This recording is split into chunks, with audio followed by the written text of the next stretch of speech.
एक आदमी बोलता है सभी लोग मर गए, जवाब कहाँ है। दूसरा आदमी बोलता है हाँ मिस सीसी, आप एक और सवाल के बारे में क्यों नहीं सोचती हैं। तीसरा आदमी बोलता है यह सवाल बहुत पेचीदा है। कोई बोलती है मिस हम सवाल बदल देंगे। सीसी बोलती है नहीं। कोई बोलती है लेकिन इस तरह के सवाल का जवाब कोई नहीं दे सकता तो वह केवल आपको शर्मिंदा करेंगे और मैं इसे सहन नहीं कर सकती।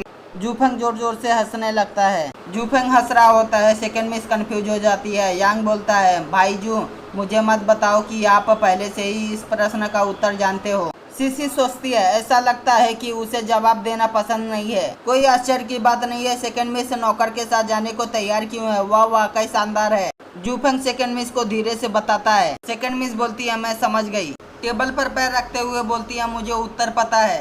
सीसी बोलती है तो कृपया इसका उत्तर देने के लिए सेकंड मिस से पूछो।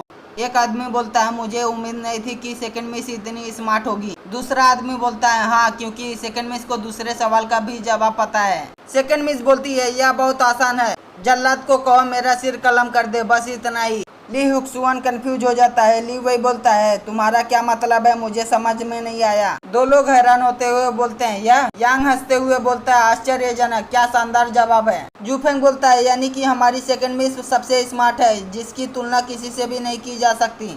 सीसी बोलती है सभी को उत्तर पता चल गया है, हमने सिर्फ 3 प्रश्न तैयार किए हैं लेकिन सेकंड मिस ने 2 सवालों का जवाब सही दिया है, इसलिए तीसरा सवाल मायने नहीं रखता। सीसी बोलती है सेकंड मिस सीक्रेट टेक्निक के इस सेट को स्वीकार करें और बोलती है सेकंड मिस आपका नौकर सही है।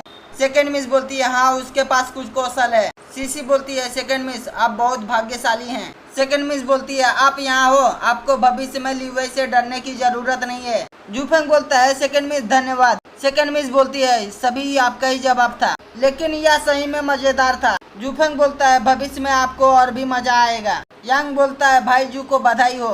ली हुक्सुआन बोलता है भविष्य में उसके साथ मत निपटना, उसके साथ मैं निपटूंगा। लीवे बोलता है ठीक है। लीवे गुस्सा करते हुए बोलता है आप थोड़ी देर के लिए अभिमानी बने और यांग की दूर होने की प्रतीक्षा करें, फिर देखना हम आपके साथ कैसे व्यवहार कर सकते हैं।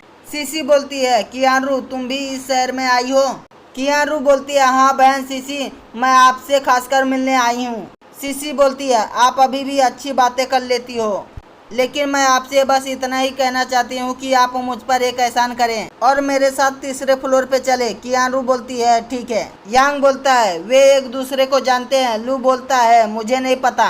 तीसरे फ्लोर का सीन दिखाया जाता है। कियारू बोलती है बहन सीसी वह कौन है, उसे इतनी गंभीरता से चोट कैसे लगी है।